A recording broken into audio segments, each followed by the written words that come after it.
نعم، ولكم من الخواطر فيها ما جاء.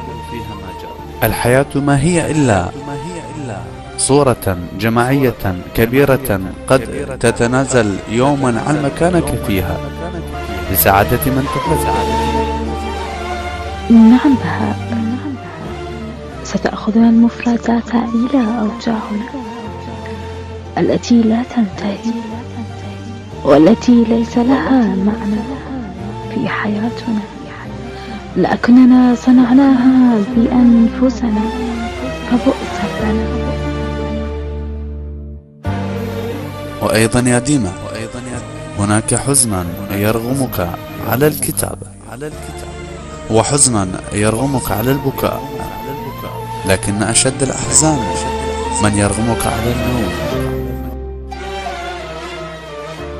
صغيرة كنت أستعجل الأيام كي أكبر، ولن أرتجل الأيام أن تعيدني حيث طفولتي وتنساني هناك للأبد.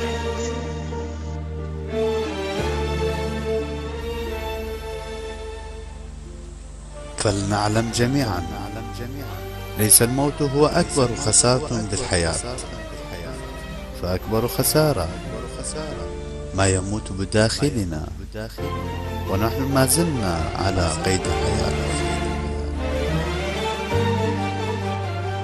إن عشت فعش حرا أو مت كالأشجار وقوفا، هذا ما علمني إياه الدهر.